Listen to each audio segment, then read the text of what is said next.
I'm just letting her know. We don't do any intros because I give an intro beforehand. So they'll know exactly who you are and why I felt compelled to bring you on. Got you. Okay. So we just dive right in. Yep. Okay. So, Lauren, we start the show off always with some icebreakers. Okay. Okay. So I'm going to read a few. Okay. And then we just gonna see which ones you get right. Okay, I'm gonna do about. Let's see. I'm gonna do 4. Okay.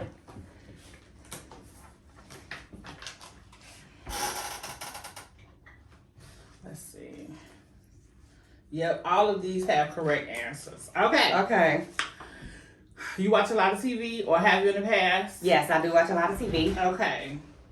You watch Living Single? Yes. Okay. So you've watched it. So Uh-huh.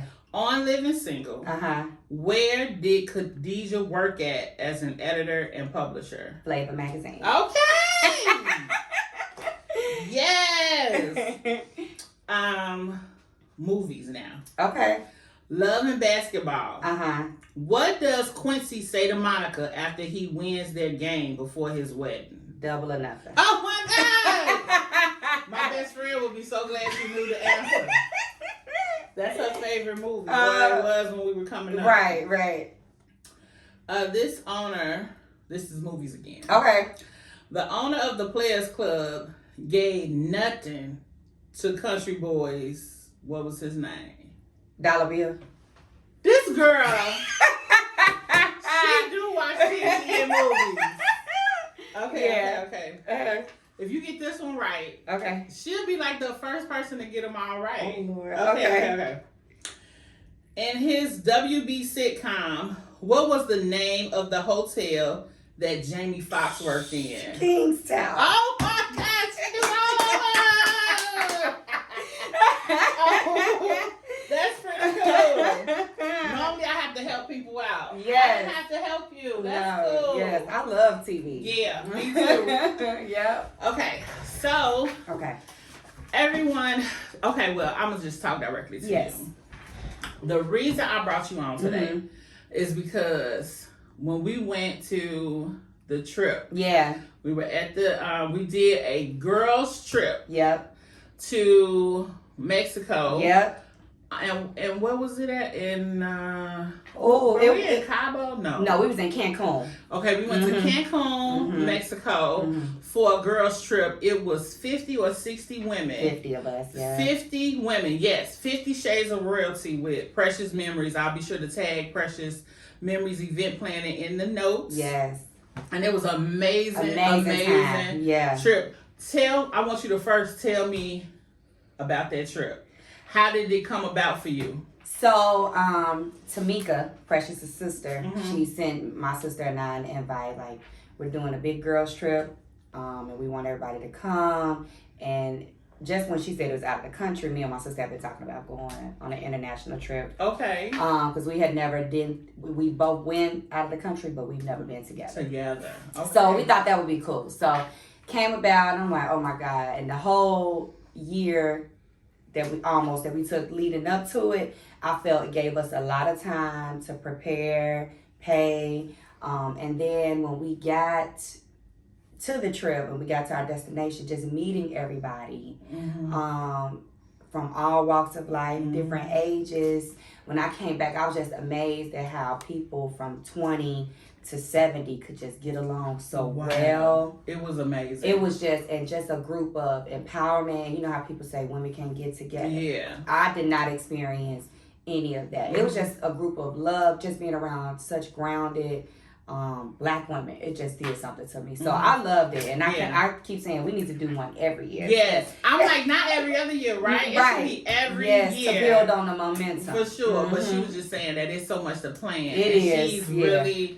She's really focused on this gala that she's doing this year. Yeah. Now, as far as you speaking Yes. at the event and hosting the fireside chat. Yeah. How did that come about? So Tamika called me. They initially had their aunt, but she was having some health issues.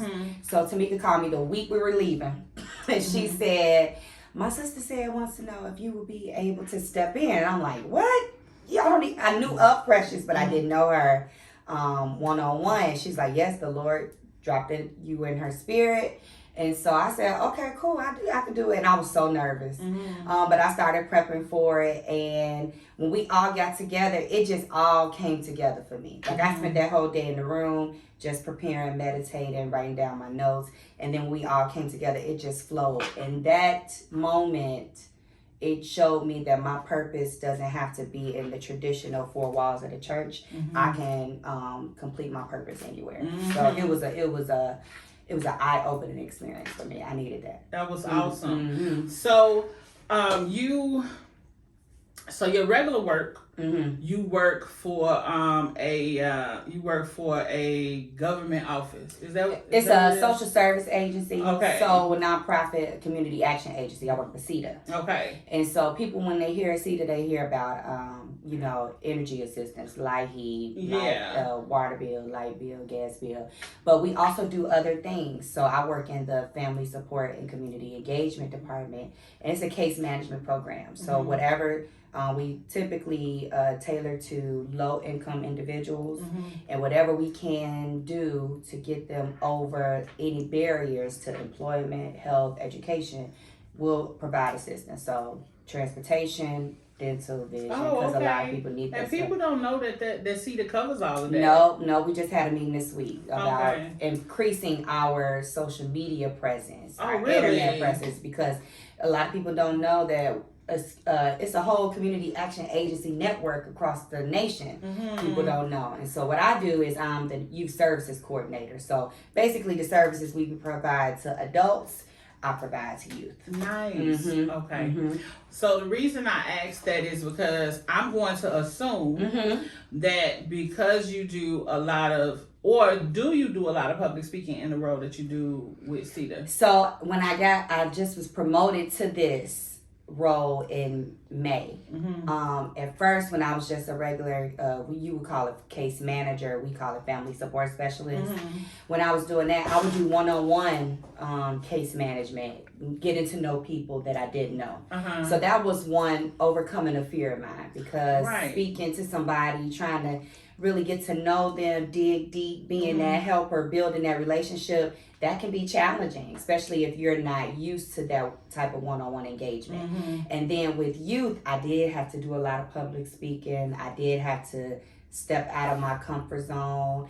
Like I said, I've always done it in the church, and that has been a struggle, but that was my comfort zone. I knew them. So getting motivating youth are a special audience.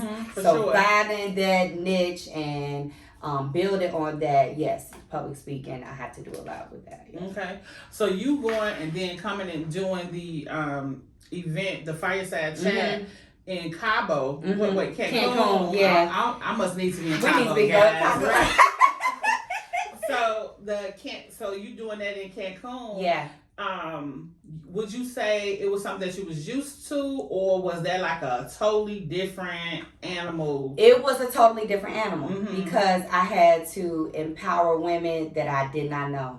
And I had to really dig deep to find themes that we can all identify with, which is why I really wanted to make it a group engagement activity. For sure. Because I find, I'm not a subject expert in all things, and so I feel like we can communicate and engage better with one another when we have those one-on-one talks, and just take out the middleman, because you can learn from me, I can learn from you, we can learn from somebody else. So that was different. Finding how to do it was different, but it turned out to be a great success and very helpful to everybody. Yes, it was amazing. And that's what I wanted to, that's why I wanted you to come, because I just wanted to see, is Lauren pivoting into public speaking on a regular basis. Is that something that you are looking to do? Oh, I don't know, but because I am a licensed evangelist at my church, so I've been preaching a little bit more, but public speaking is something that I'm thinking about doing. I started a social media mini series called Friday Finish. Okay. And so some people that need a little bit more expert motivation to finish the week on a high note, like me. I be tired. I just don't want to do anything. I felt the Lord was like, do something. Just give them a little motivational word. And so that is kind of like my focus. I want to do more series like that, more videos like that to speak to young women, older women, in between, and just build an audience and just motivate women where they are. Yeah. I think that you should definitely push for that thing. Okay. Because what you did in Cancun was remarkable. Thank you. And I just wanted to bring you here because I wanted to say that. Yeah. And I wanted to know, like, is she pivoting into, because that's what my the basis of my show is about, pivoting. Yeah. I was just wondering, I'm like, is she pivoting into public speaking outside of church? Yeah. So I just wanted to know about that. Yeah. So with that, before I tell you that you need to get a podcast, before I even go there, I just want to know, what did that experience teach you about you? Well, one, it taught me that I can do anything. Because in the past, and still currently, I struggle really strongly with being insecure and fear of failure, fear of not being enough. And so this year I've really dived into building myself up, investing in myself. And it comes from being a PK, a pastor's kid. And so I was thrust into the spotlight without any like really formal training. Yes, because PKs, we often fill in the gaps of a role that nobody is there. And so we may not want to do it, but our parents are like, you gotta do it. And so, and we're not really equipped to do it. And so for a long time, I felt, this year I realized like I put everybody else's needs above my own. I invested in everybody else. I pushed everybody else, but I didn't really push myself. And so this year I was intentional about investing in me. And so I've just been stretched in more ways than one, professionally, spiritually, and personally, and that experience taught me that I can do anything. I can communicate with anybody, even that I don't know, new people. I can learn from people that I don't know. All I have to do is be a willing vessel, like literally just open myself up and take the limitations off of myself. And once I was able to do that and really believe in myself, I'm like, wow, it just all came together. Yes, yeah, for sure.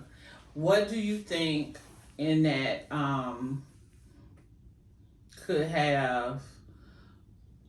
what do you think you could have done differently, or was it anything that you felt like you may have missed in that moment, or in any of your moments that you're speaking about from this year? So I think at that moment in Cancun, leading up to that chat, I think I could have been more intentional about communicating with the women, because I think prior to that group meeting, getting to know more women. Oh, okay. Like them seeing your face, and like knowing who you are and all of that. Yeah. Because you feel like, maybe they didn't even know you were there. They didn't. So when they announced it at our dinner that Saturday night before the chat, everybody was like, you doing it. Right. So I was like, yeah. So I was like, I probably could have went out and been more intentional about introductions and just getting to know people on the one-on-one basis. Yeah. Got it. I don't know how. So, you need a podcast. Okay. I'll tell you why. Okay. The same things that you're saying about you, those are the same things that I struggled with. Yeah. And so, where this podcast should have been maybe 5 years old right now, it's 2 or 3 months old. Yeah, yeah. Right? So, and people think like, they say to me, you did so much so quickly. You did. Right? You hit the ground running. I was like, wow, just like, man, just the build up. I mean, you did good. Yeah. It was, thank you. It's because the vision was always Yeah, there. yeah. You know? Mm-hmm. I didn't have necessarily a name or no colors or anything, but I knew what a podcast would look like for me. Yeah. I can dream up so many different ones. Yeah. But now not only am I saying that because of that, but I'm using the podcast to usher me into public speaking. Wow. So I'm building up my confidence. Yes. Teaching myself how to, and also I'm going to be taking some trainings as well. Yeah. But it's helping me to not be afraid of the camera, not be afraid to make mistakes on the audio, and teaching myself how to correct myself. Yeah. And you have a story that people want to hear. That people are going to listen to. And I think that you should consider. Okay. It doesn't have to be all this what I'm doing. Yeah. It don't have to be that. Yeah. You can do just get on the mic. You don't even have to have a camera. You're already doing it with Instagram anyway. Yeah. But you can just go and do like a 10 or 15 minute, 5-minute prayer. Yeah. You will change somebody's life. Oof. Don't make me cry. And I want you to consider it, and I'll be happy to help you. Yes. To set it up. Yes. Yes. Because it's not only that, but to be honest, it's an income stream. So. I want you to consider it. Okay, I will. So I'm putting her out there on camera, guys. She brought me on the podcast. I'm putting her out there on camera. That's what I think you should think about it. I'm here. I'm not going anywhere. Yeah. But I definitely think that it's something that you should consider. Okay. And did you have any questions for me? Any thoughts or anything? I did. Okay. So, how long did it take you to plan this, to build this? I know you said that the vision was already there. What were the steps that you took, and what have you learned about yourself? Okay. The steps was, what I did was I went online first.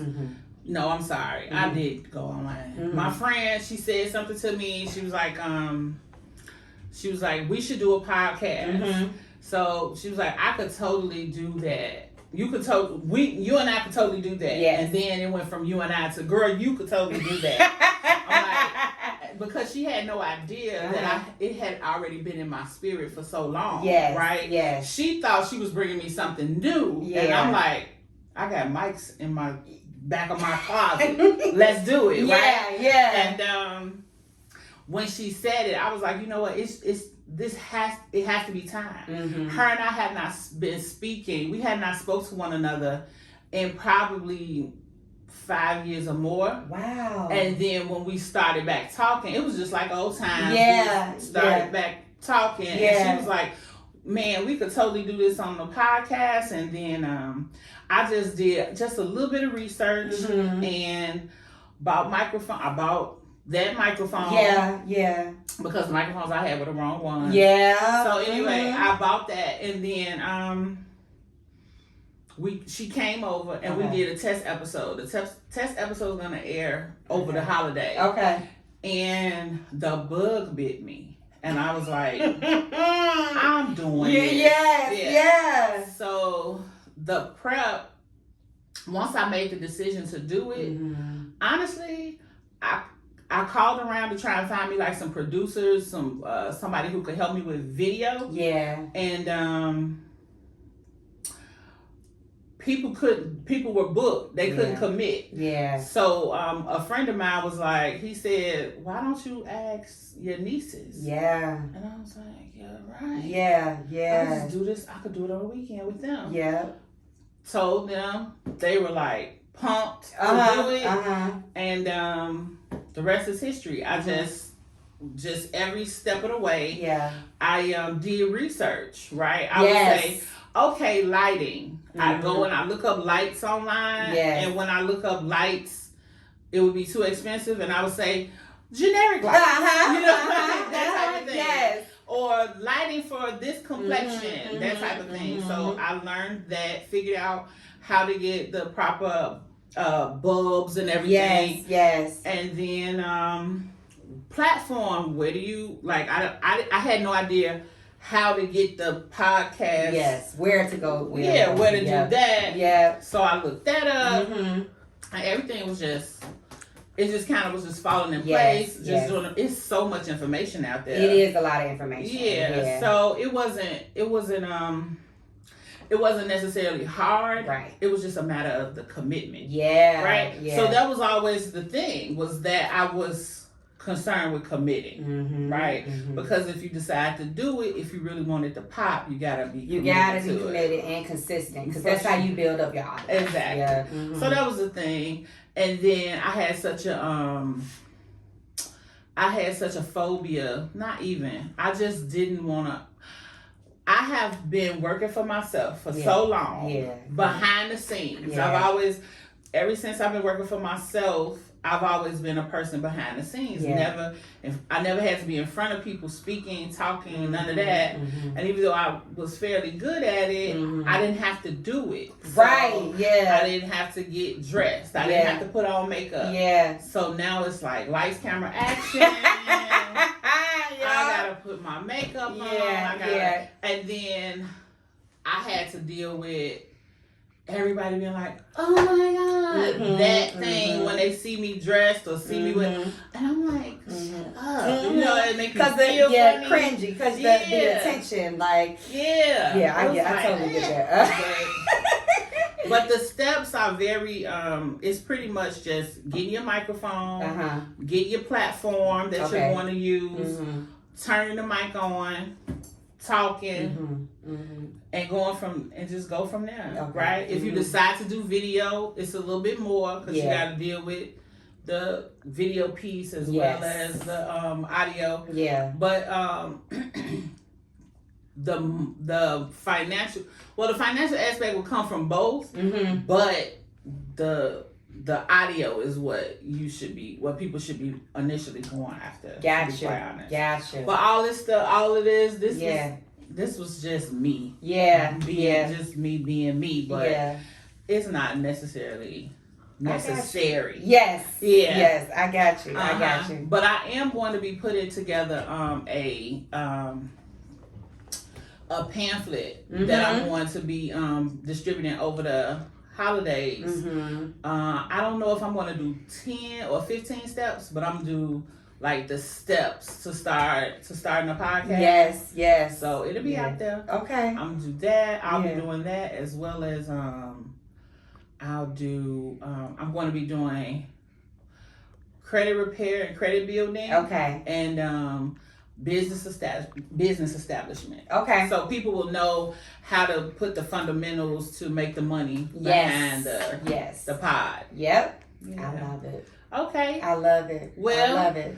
We are about to wrap up, guys, because Lauren is going to do something really special for you guys for the holidays. And so I'm not going to show you just yet. I'm not going to tell you what's going on, but this won't be the last that you'll hear of her on Battling with Brandy, and it won't be the last that you hear of her, period, because I'm speaking it right now. And I receive it. And she is going to be an amazing podcasting evangelist, and she's going to bring Christ over the airways, over the podcast airways really soon. Yes. Okay, I want to thank you guys so much for battling with me and Lauren today. And until next time, see you later. Bye.